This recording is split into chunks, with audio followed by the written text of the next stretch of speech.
This video contains audio content only. There are no visual elements or images accompanying the audio. If you're expecting to see video footage, please note that this is an intentional audio-only presentation. We recommend listening to this content rather than watching the screen. Thank you for your understanding and enjoy the audio. The Bantu expansion stands as one of the most significant migrations in human history, a millennia-long journey that dramatically reshaped the cultural, linguistic, and genetic landscape of sub-Saharan Africa. This article will delve into this fascinating story, unraveling its complexities in easy-to-understand language, exploring the origins, drivers, and lasting impact of this remarkable diaspora. We'll begin our journey in the heart of West Central Africa, the cradle of Bantu civilization, where agricultural innovation and cultural adaptation laid the groundwork for this epic expansion. We'll explore the early Bantu lifestyle, their agricultural practices, social structures, and the whispers of their origins etched in archaeological artifacts. From there, we'll follow the paths of the early Bantu migrations, tracing their initial spread southward and eastward, a slow burn that set the stage for the dramatic exodus to come. We'll examine the complex interplay of factors that fueled the Bantu diaspora, including population pressures, environmental shifts, and the relentless search for new resources. We'll dispel simplistic notions of iron-wielding conquerors and delve into the nuanced reality of skilled agriculturalists adapting to diverse environments, from the dense rainforests of the Congo Basin to the fertile savannas of East Africa. We'll see how the Bantu mastered the art of niche construction, actively modifying their environment to suit their needs, and how their ingenuity and adaptability allowed them to thrive in a variety of habitats. The Bantu expansion was not a solitary journey, it was a symphony of encounters with diverse indigenous populations. We'll explore the complex interplay of cultural exchange and conflict that characterized these interactions, the trading of goods and knowledge, the blending of traditions, and the inevitable clashes that arose from competition for resources and dominance. We'll see how these encounters shaped the social, linguistic, and genetic landscape of the continent, leaving a lasting legacy that continues to resonate today. Our exploration will also delve into the remarkable adaptations and innovations that allowed the Bantu to navigate and thrive in challenging environments, particularly the dense rainforests of Central Africa. We'll examine their mastery of river navigation, their agricultural adaptations to the rainforest ecosystem, and their development of specialized tools and technologies. We'll uncover the footprints they left in the forest, the pottery shards, iron tools, and remnants of settlements that whisper tales of their resilience and ingenuity. Finally, we'll unravel the genetic echoes of the Bantu expansion, exploring how DNA analysis provides compelling evidence of their epic journey, their complex intermingling with other populations, and their remarkable adaptation to diverse environments. We'll delve into the fascinating world of genetic markers, tracing the footsteps of Bantu ancestors across the African landscape and uncovering the complex patterns of admixture and language shift that shape the genetic makeup of modern African populations. By the end of this article, you'll have a deeper understanding of the Bantu expansion, not as a simple migration, but as a complex and multifaceted process that shaped the destiny of a continent. You'll gain insights into the ingenuity, adaptability, and resilience of the Bantu people, and appreciate the enduring legacy they left on the cultural, linguistic, and genetic tapestry of sub-Saharan Africa. Chapter 1. Whispers of Origins. The story of the Bantu expansion begins not with a thunderous clash of empires, but with the quiet rustle of wind through the savannas and forests of West Central Africa. Imagine a land of rolling hills and verdant valleys, nestled between the modern-day countries of Cameroon and Nigeria, a region teeming with life and possibility. This was the Bantu ancestral homeland, a place where the Proto-Bantu language and culture first took root, a cradle of innovation and adaptation. The people of this region were not a monolithic entity, but a collection of interconnected communities, each with its own distinct identity yet sharing a common cultural thread. Their lives were intertwined with the rhythms of the land, their subsistence rooted in the cultivation of crops like millet, sorghum, yams, and oil palms.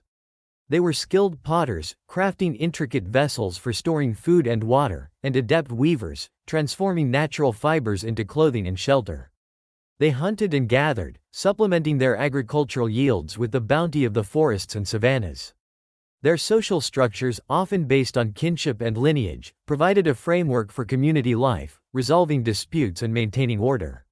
Within this diverse tapestry of Bantu cultures, the Mambia region, straddling the borderlands of Nigeria and Cameroon, stands out as a remarkable cultural preserve. Here, in this mountainous landscape, remnants of the Bantu who stayed home offer a unique window into the past. Archaeological excavations have unearthed a treasure trove of artifacts, pottery shards decorated with distinctive patterns, polished stone axes and hoes used for farming, and remnants of ancient settlements, all whispering tales of a continuous cultural presence stretching back millennia. Radiocarbon dating and stylistic analysis of these artifacts suggest a vibrant cultural tapestry dating back to 3000 BC, providing a glimpse into the lives and traditions of the Bantu before the Great Diaspora. The initial expansion of the Bantu, beginning around 4000–3500 BC, was a slow and gradual process, a far cry from the rapid migrations that would characterize later waves. This initial spread, often described as a seepage rather than a surge, was influenced by a complex interplay of factors. The early split theory posits two main directions of migration during this period. One stream of Bantu-speaking communities ventured southward, following the Atlantic coast and the intricate network of rivers that formed the Congo River system. Imagine small groups of families, navigating the dense rainforests and navigating the waterways, carrying their seeds, tools, and traditions with them. The other stream moved eastward, gradually populating the fertile lands surrounding the Great Lakes region of East Africa. The slow pace of this initial expansion can be attributed to several factors. The dense rainforests of Central Africa presented a formidable geographical barrier, hindering rapid movement and requiring significant adaptation to a new and challenging environment. Interactions with existing hunter-gatherer populations, such as the Pygmies of the Congo Basin and the Khoisan of southern Africa, likely also played a role. These encounters, sometimes marked by conflict, sometimes by cooperation, shaped the course of the Bantu expansion, influencing cultural exchange, genetic admixture, and the adoption of new technologies and practices. The slow burn of this initial phase allowed for gradual adaptation, cultural exchange, and the laying of roots in new territories, setting the stage for the dramatic expansion that was to follow. Early theories attributed the Bantu expansion solely to the development and spread of iron technology, painting a picture of conquering hordes armed with superior weaponry. However, archaeological evidence has challenged this simplistic narrative, revealing a more nuanced story. The early Bantu were not iron-wielding warriors, but skilled agriculturalists who cultivated the land with stone tools, not iron. Their agricultural practices were sophisticated and diverse, adapted to the specific environments they inhabited. They cultivated a variety of crops, including millet, sorghum, yams, and oil palms, employing techniques such as shifting cultivation and slash-and-burn agriculture to maintain soil fertility. Their toolkits, crafted from stone, included polished axes for clearing forests, hoes for tilling the soil, and grinding stones for processing grains. The archaeological record shows a gradual adoption of iron technology, with the earliest evidence appearing much later, around 400 BC. The emergence of iron tools and weapons undoubtedly contributed to the later, more rapid phases of the Bantu expansion, but it was not the sole driving force. The foundations of the expansion were laid long before the advent of iron, rooted in the agricultural innovations and adaptive strategies of the early Bantu. Chapter 2. Seeds of Change, Environmental Pressures and the Bantu Diaspora. One of the key drivers of this exodus was the remarkable success of Bantu agricultural practices. These were not simply hunter-gatherers who had learned to plant a few seeds. The Bantu were innovators, carefully selecting and cultivating a diverse range of crops perfectly suited to their environment. Millet and sorghum, drought-resistant grains, provided a reliable staple in drier regions. Yams, rich in carbohydrates, flourished in the more humid zones, while oil palms offered valuable fats and oils. This agricultural diversity wasn't just about sustenance, it was about surplus. The Bantu didn't just grow enough to survive. They grew enough to thrive, to store, and, crucially, to trade.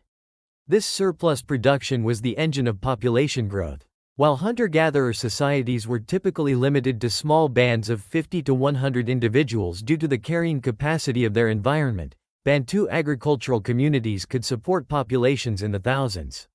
This exponential growth, while a testament to their ingenuity, also presented a challenge. The land, once bountiful, began to feel the strain. Resources became scarce, and competition for fertile land intensified. This did not necessarily translate into direct, large-scale conflict with existing hunter-gatherer groups. The Bantu expansion was primarily a demographic phenomenon. The sheer number of agriculturalists, expanding exponentially, gradually outpaced and absorbed the smaller, less densely populated hunter-gatherer communities. The Bantu, with their surplus production and expanding families, simply needed more space, driving them to seek new territories. Adding to these population pressures were significant environmental shifts. The Sahara Desert, a vast expanse of arid land to the north of the Bantu homeland, was not a static entity. Over centuries, it underwent a process of desertification, gradually encroaching on the fertile savannas and grasslands. This shrinking of habitable land further intensified the competition for resources, pushing Bantu communities towards the edges of their homeland. The once protective rainforest, a dense barrier to the south, also underwent a transformation. Around 2,500 years ago, climate change wreaked havoc on the rainforest ecosystem, opening up savanna corridors along rivers and creating pathways for movement. These corridors weren't just gaps in the trees, they were lifelines, offering access to new lands and resources. The Bantu, already feeling the squeeze of their growing population and shrinking homeland, were perfectly positioned to exploit these new opportunities. They were not solely reliant on forging new paths. They were skilled navigators, utilizing existing river systems and coastlines as natural highways for their expansion. The Congo River system, a vast network of waterways, became a central artery for Bantu migration southward, while the Atlantic coastline facilitated their movement along the western edge of the continent. Further east, the Great Lakes region, with its fertile volcanic soils and abundant freshwater sources, became a magnet for Bantu communities, drawing them towards the eastern savannas. The direction and pace of these migrations were intricately linked to environmental factors. The availability of water, fertile land, and suitable climates dictated where the Bantu settled and how quickly they spread. Obstacles, such as dense forests or arid deserts, were not insurmountable. The Bantu adapted, innovating new agricultural techniques and developing trade networks to overcome these challenges. The search for new resources was not simply about finding more of the same. The Bantu were not just looking for more land to grow millet and sorghum, they were seeking new opportunities, new resources to exploit, and new environments to conquer. As they migrated, they encountered new plants and animals, incorporating them into their agricultural repertoire. They learned from the indigenous populations they encountered, adopting new technologies and practices. In eastern and southern Africa, they encountered Cushitic and Nilotic-speaking pastoralists, from whom they adopted livestock husbandry, adding cattle herding to their agricultural toolkit. This diversification of resources not only enhanced their resilience but also fueled their expansion. The Bantu were not just farmers, they were skilled artisans and traders. Their pottery, crafted with intricate designs, became valuable trade goods, exchanged for resources and information. They wove textiles from natural fibers, creating clothing and shelter adapted to their new environments. Their skills as traders allowed them to establish extensive networks, connecting distant communities and facilitating the exchange of goods, knowledge, and cultural practices. They traded salt, copper, and iron ore, commodities that became highly sought after, further enhancing their economic and social influence. The Bantu were masters of niche construction, actively modifying their environment to suit their needs. They cleared forests for agriculture, built irrigation systems to manage water resources, and developed sophisticated techniques for maintaining soil fertility. This ability to shape their environment allowed them to thrive in diverse habitats, from the rainforests of Central Africa to the savannas of the east and the highlands of the south. The Bantu exodus was a complex and multifaceted process, driven by a combination of population pressures, environmental changes, and the search for new resources. It was a testament to their adaptability, their ingenuity, and their unwavering spirit of exploration.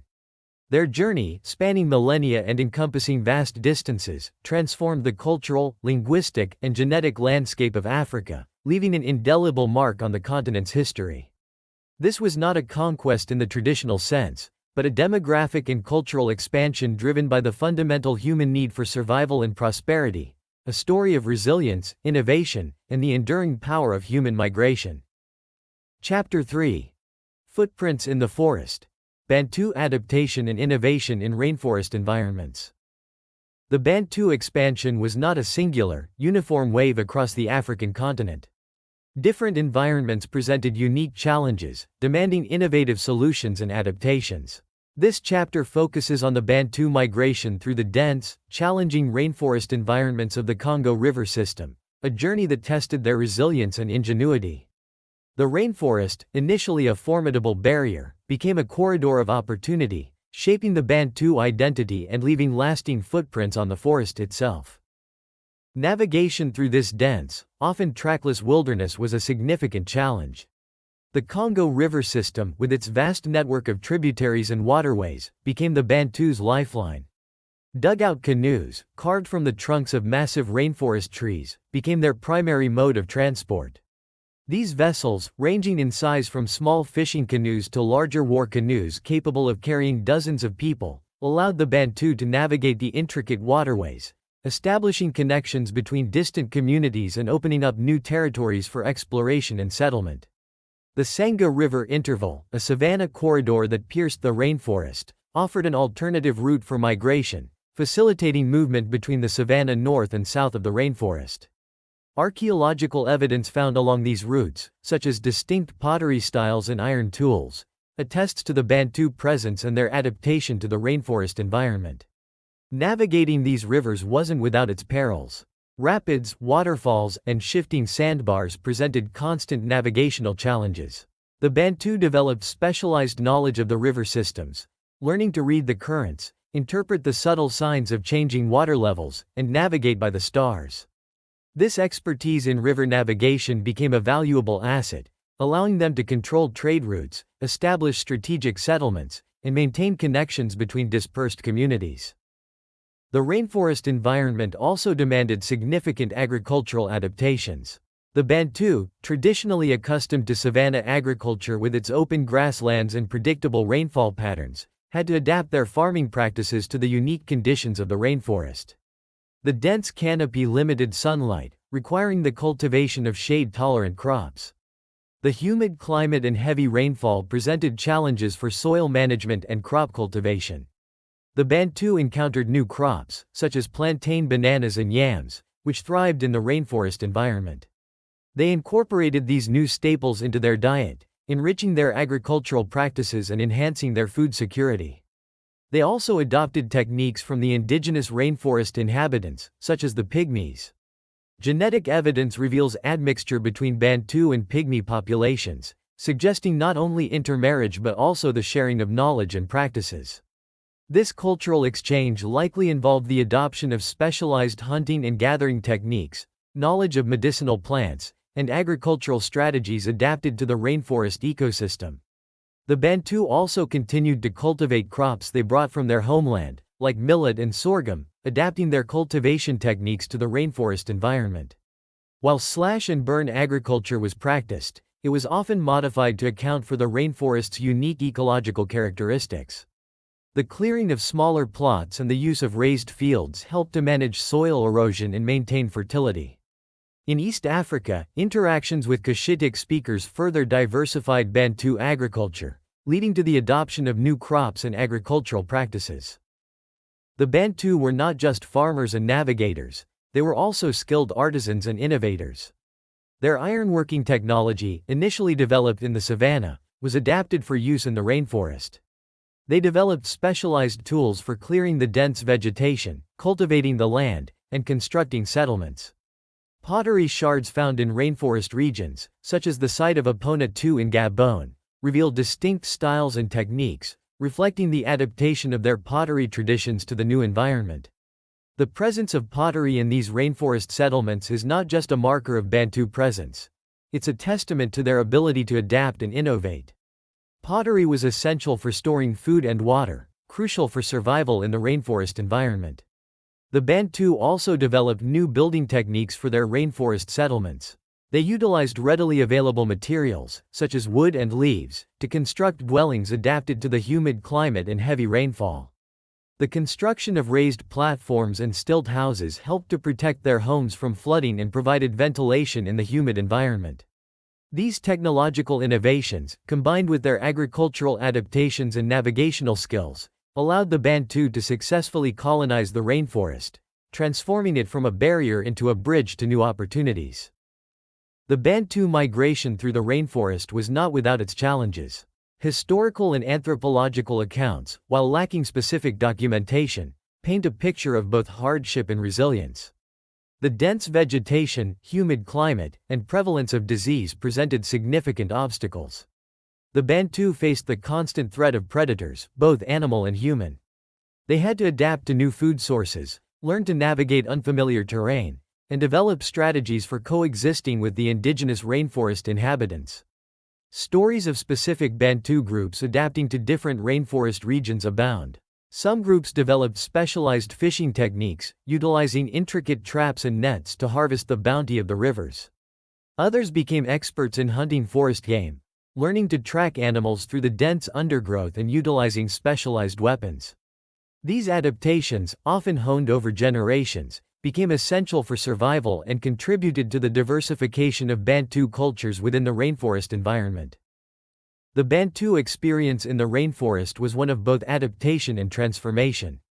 They did not simply conquer the rainforest, they learned to live within it, to adapt to its challenges, and to make it their own. Their footprints in the forest, the pottery shards, iron tools, remnants of settlements, and the genetic traces of intermingling with indigenous populations, are not merely relics of the past. They are testaments to human adaptability, ingenuity, and the enduring power of migration to shape human history. Chapter 4. A Symphony of Encounters, Cultural Exchange and Conflict During the Bantu Expansion. The Bantu expansion was not a monolithic conquest, but a complex symphony of encounters, a vibrant interplay of cultural exchange and conflict that reshaped the African continent.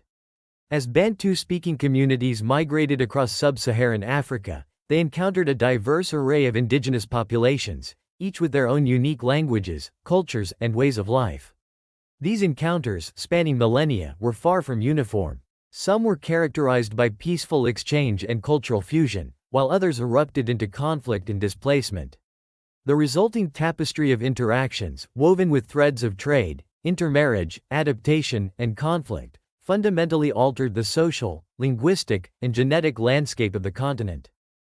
Trade played a crucial role in these interactions, fostering connections between the Bantu and indigenous groups. The Bantu, skilled in ironworking, offered valuable tools and weapons, highly sought after by communities still relying on Stone Age technologies. Iron hoes and axes, for instance, revolutionized agriculture, enabling more efficient land clearing and cultivation. Iron knives and spear points provided a significant advantage in hunting and warfare. In exchange for these iron goods, the Bantu received valuable resources from the indigenous populations. The Pygmies of Central Africa, renowned for their knowledge of the rainforest, provided honey, wild game, elephant products, animal skins, and medicinal plants. The Khoisan of Southern Africa, skilled hunters and gatherers, offered expertise in tracking game, identifying edible plants, and navigating the local environment. The exchange wasn't limited to material goods. Knowledge and skills were also traded. The Bantu shared their agricultural expertise, introducing new crops and farming techniques to the indigenous populations. In turn, they learned from the indigenous peoples, adopting local knowledge of the environment, hunting strategies, and medicinal practices. This exchange of knowledge and skills enriched both cultures, fostering mutual adaptation and innovation. Cultural exchange extended beyond trade, shaping religious beliefs, social structures, and artistic expressions. The Bantu, with their emphasis on ancestor veneration and belief in nature spirits, encountered diverse spiritual traditions among the indigenous populations. In some cases, these beliefs blended, creating syncretic religious practices that incorporated elements of both cultures. The Khoisan, for example, had a rich tradition of rock art, depicting animals, humans, and spiritual figures. The arrival of the Bantu introduced new artistic motifs and styles, as seen in San rock art depicting shield-carrying Bantu warriors. This fusion of artistic traditions reflects the cultural exchange and interaction between the two groups. Social structures also underwent transformations. While the Bantu often had centralized leadership structures, some indigenous communities, like those in present-day Kenya, operated without formal political specialists, relying on kinship and age grades for governance. The interaction between these different social systems led to adaptations and innovations, shaping the political organization of both Bantu and indigenous societies. The Bantu concept of kingship, while often viewed as divinely ordained, also incorporated elements of collective leadership in some societies. Kings were advised by elders and councils, representing a balance between centralized authority and community participation. This blend of divine kingship and collective governance reflects the adaptability of Bantu social structures and their capacity to incorporate diverse influences. Conflict was also a recurring theme in the Bantu expansion, often arising from competition for resources, land, and dominance. The Bantu, with their advanced technology and larger populations, often held a military advantage. In some instances, this led to the displacement and assimilation of indigenous populations. The Pygmies of Central Africa, for example, faced discrimination, marginalization, and even enslavement at the hands of some Bantu groups. While the exact duration and extent of Pygmy enslavement are difficult to determine due to limited historical documentation, anthropological accounts reveal that it persisted into the 20th century in certain regions of the Democratic Republic of Congo. This enslavement was often characterized by a paternalistic relationship, with Bantu masters claiming a sacred custom of lifelong bondage with their Pygmy slaves. The Khoisan of southern Africa also experienced conflict with the Bantu. Archaeological and genetic evidence suggests a complex relationship, ranging from violent clashes to periods of peaceful coexistence and intermarriage. The San rock art, while depicting conflict, also portrays scenes of ritual interaction and intermarriage, suggesting a more nuanced relationship than one of pure hostility. Specific examples of these interactions, such as the adoption of click sounds into some Bantu languages, provide further evidence of cultural exchange and assimilation. In southern Africa, the interactions between the Bantu, specifically the Sawana, and the indigenous San and Bakgalagadi populations led to the development of complex social hierarchies and systems of forced labor. The Sawana, with their superior iron technology and organized chiefdoms, subjugated the San and Bakgalagadi, exploiting their labor for herding, domestic service, and agricultural work. This system of involuntary servitude, known as balata, was often justified through racist ideologies that depicted the San and Bakgalagadi as inferior and uncivilized. The Bantu expansion significantly reshaped the genetic structure of the African continent.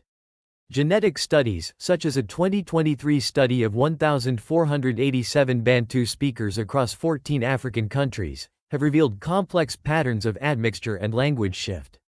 The results indicate that while the Bantu expansion involved significant population replacement in some regions, in others, it was driven by language shift and admixture between incoming and existing populations.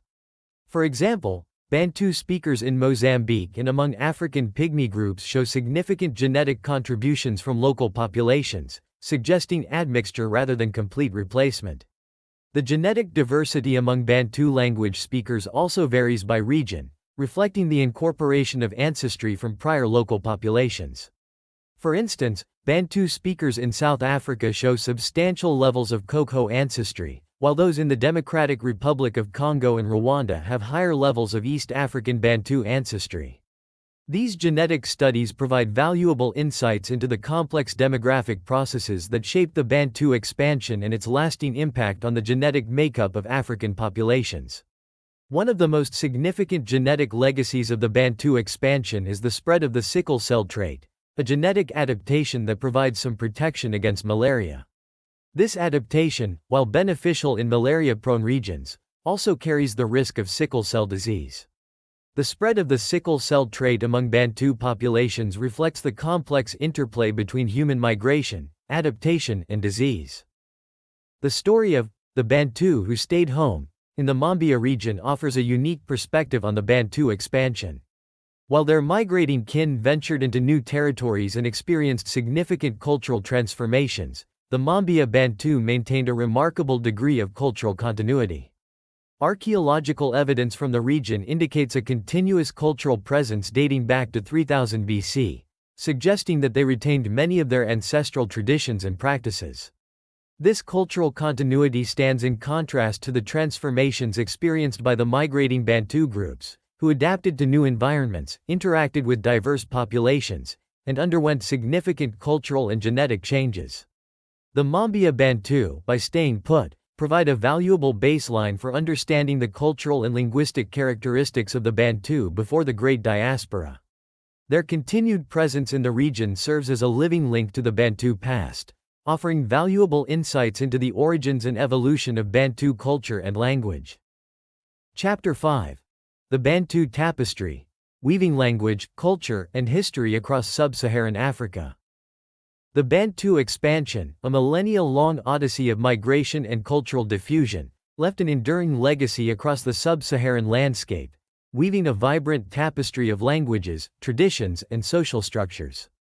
Unlike a static artifact, this Bantu tapestry is a dynamic, ever-evolving creation, reflecting the continuous interplay of internal innovation, cultural exchange with indigenous populations, and later interactions with external forces. The linguistic diversity stemming from the Bantu expansion is truly remarkable. Hundreds of Bantu languages, each a unique expression of human communication, echo across the continent. Zulu, spoken primarily in South Africa, is known for its complex system of click consonants, sounds adopted from the indigenous Khoisan languages.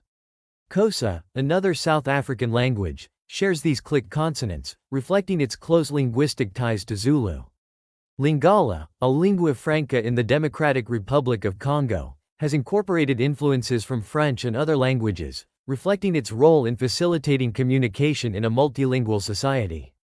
Kamba, spoken in Kenya, demonstrates the eastern reach of the Bantu languages, while Swahili, a language infused with Arabic influences due to its coastal origins and historical trade connections, serves as a lingua franca across East Africa. Sangha, spoken in Mozambique and South Africa, and Shona, the dominant language in Zimbabwe, further illustrate the geographical breadth and diversity of the Bantu language family. Despite their distinct characteristics, these languages share a common ancestry, traceable to the Proto-Bantu language spoken in the ancestral homeland. They are all descendants of a common root, Bantu, meaning people.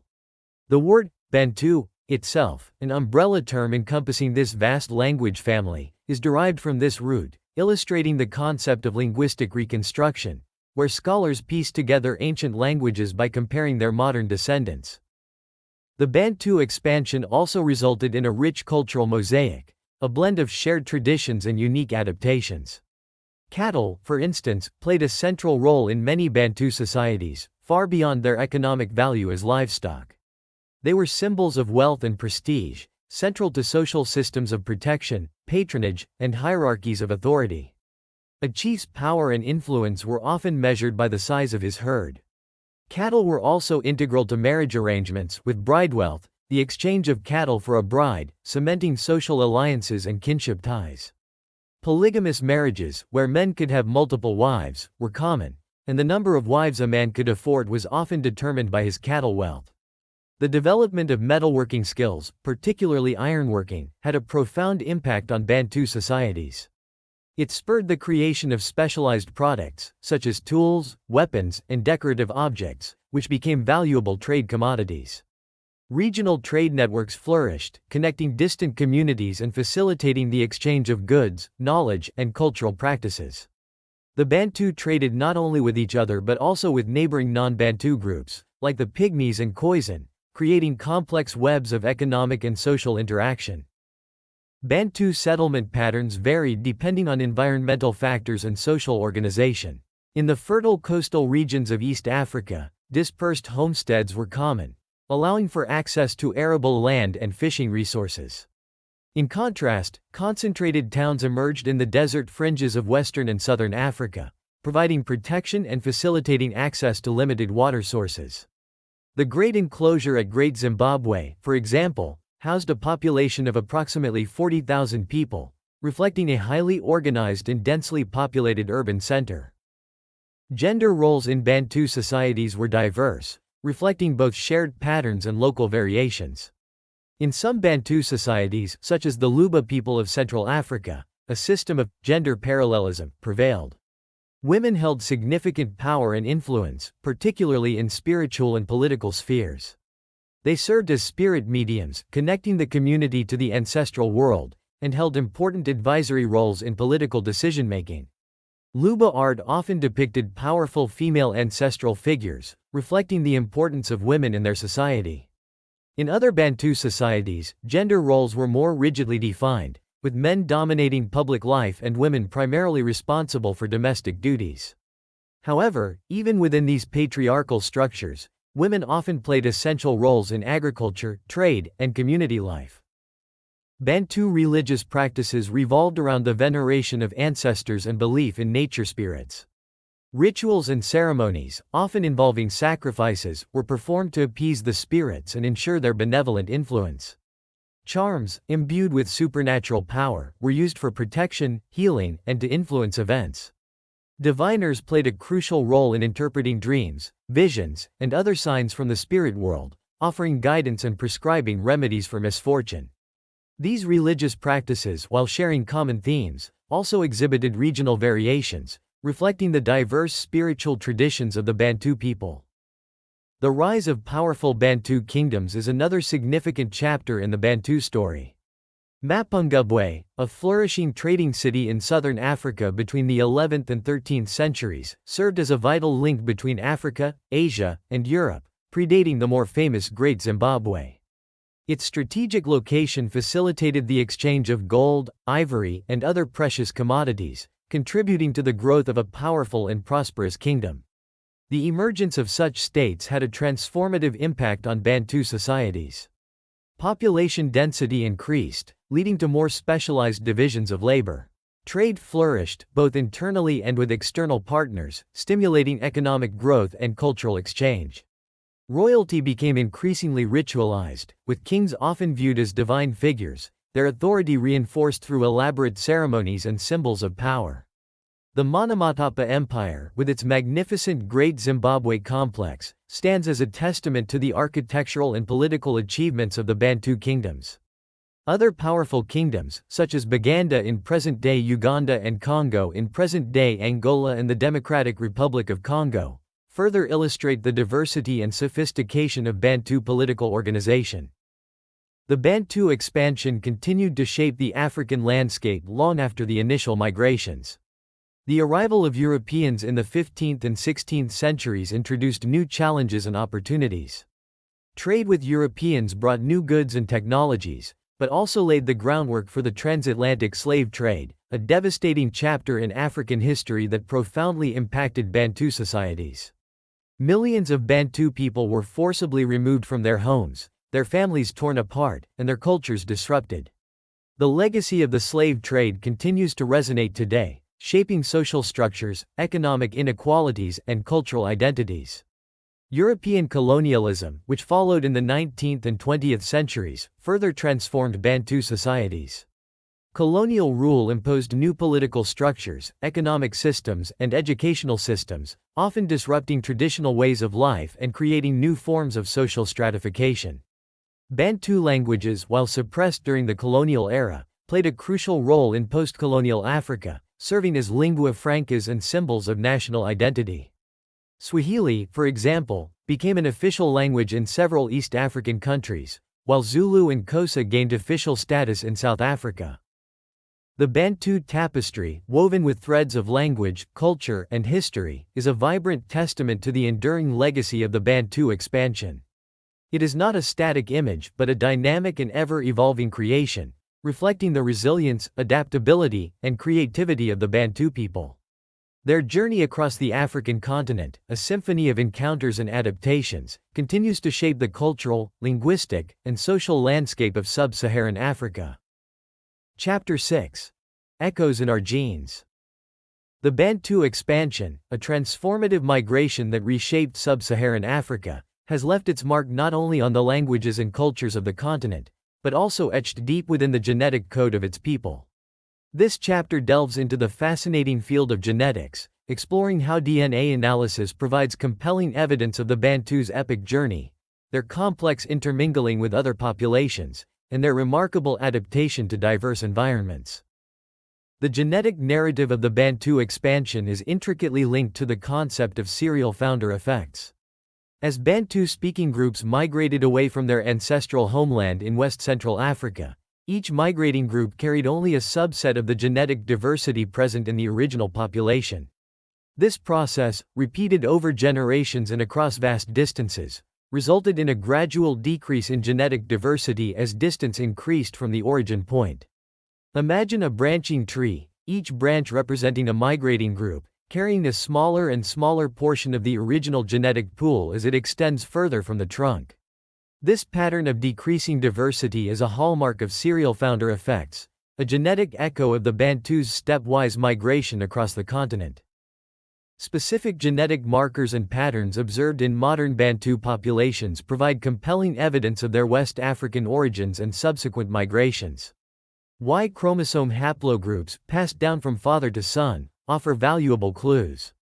The E1b1a haplogroup, for instance, is prevalent among Bantu-speaking populations across sub-Saharan Africa. Its distribution, with decreasing frequency as distance increases from West Africa, strongly supports the Bantu expansion narrative. Further analysis of E1b1a sub-branches, such as E1b1a7, reveals even finer-grained patterns of migration and diversification, adding further detail to the genetic map of the Bantu expansion. Mitochondrial DNA, mtDNA, inherited solely from the mother, provides another layer of genetic evidence. Specific mtDNA haplogroups, such as L0A, L2A, L3B, and L3E, are commonly found in Bantu-speaking populations, with their distribution and frequencies mirroring the proposed migration routes. The presence of these haplogroups, coupled with the decreasing genetic diversity observed as distance increases from West Africa, corroborates the Bantu expansion story. These genetic markers are not just abstract data points.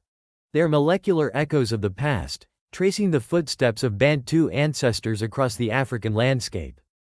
The Bantu expansion was not simply a matter of population replacement, it was a complex interplay of migration, admixture, and cultural exchange. As Bantu-speaking communities moved into new territories, they encountered indigenous populations, leading to varying degrees of intermingling. In southern Africa, for instance, genetic studies have revealed significant admixture between Bantu speakers and the indigenous Khoisan people. Analyses of mtDNA haplogroups, such as L0D and L0K, which are characteristic of Khoisan populations, show varying frequencies in different Bantu groups, reflecting the level of intermarriage and gene flow. In some cases, this admixture resulted in the adoption of cultural practices, such as the distinctive click sounds found in some southern Bantu languages. In other regions, such as among certain Bantu-speaking Pygmy groups in Central Africa, genetic analyses suggest a different story, one of language shift rather than large-scale population replacement.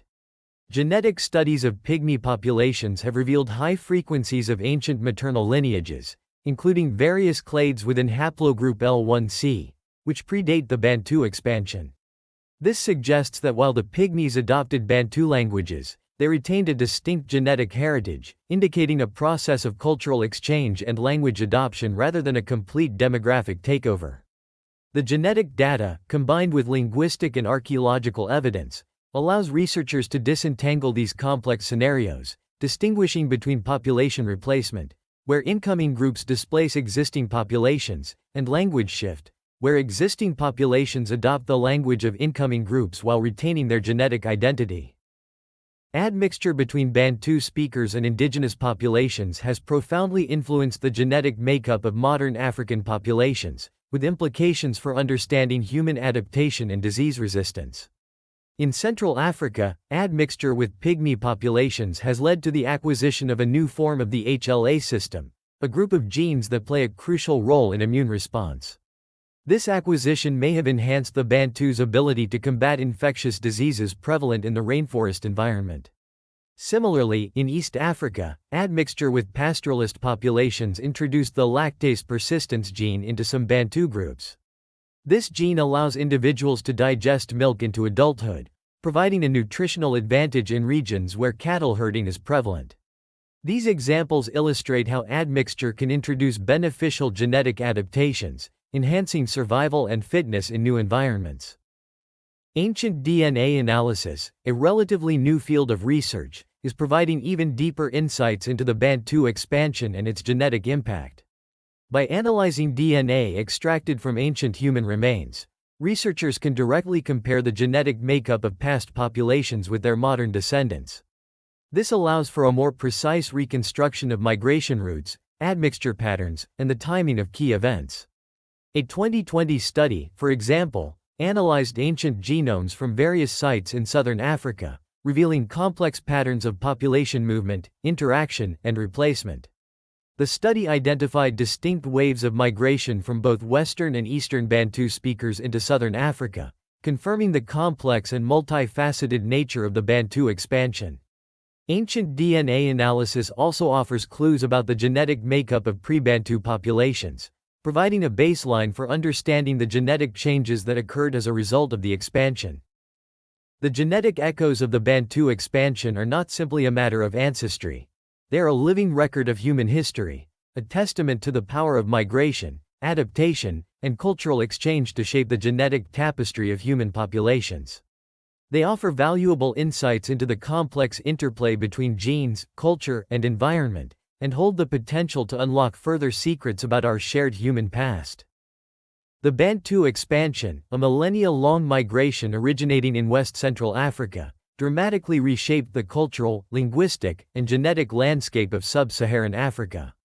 Driven by a combination of population growth, environmental shifts, and the pursuit of new resources, Bantu-speaking communities spread across the continent, adapting to diverse environments, from dense rainforests to arid savannas. Their agricultural innovations, particularly the cultivation of a variety of crops and the later adoption of iron technology, allowed them to thrive and expand their populations. Their journey was not a monolithic conquest, but a complex interplay of cultural exchange and conflict with indigenous populations. Trade flourished, knowledge and skills were shared, and genetic admixture occurred, leaving a lasting legacy on the continent's genetic diversity. The Bantus' mastery of river navigation and their ability to adapt their agricultural practices to new environments, including the challenging rainforests of Central Africa, underscore their ingenuity and resilience. The Bantu expansion's impact extends far beyond a simple migration narrative. It provides a powerful lens through which to understand the complex interplay of demographic, environmental, and cultural factors in shaping human history. The Bantu's story highlights the importance of adaptation and innovation in human survival and the transformative power of cultural exchange. The genetic echoes of the expansion offer invaluable insights into human population history, admixture patterns, and the spread of beneficial genetic traits. Studying the Bantu expansion also helps us understand the development of social structures, political organization, and the impact of environmental change on human societies. These insights have broader implications for understanding migration patterns, cultural diffusion, and the development of human societies across the globe. The Bantu expansion continues to fascinate and inspire further research. Unraveling the complexities of their interactions with indigenous populations, exploring the diverse adaptations they developed in different environments, and delving deeper into the genetic record promise to reveal even more about this transformative period in human history. The ongoing research has the potential to reshape our understanding of African history, challenge existing narratives, and offer valuable lessons for addressing contemporary issues related to migration, cultural diversity, and environmental change. What are your thoughts on the Bantu expansion? What questions do you have about this fascinating journey? Share your comments below, and let's continue the conversation. Don't forget to like and subscribe for more explorations of human history and culture. And if you have suggestions for future topics, we'd love to hear them. Keep exploring, keep questioning, and keep learning. The journey of discovery is always rewarding.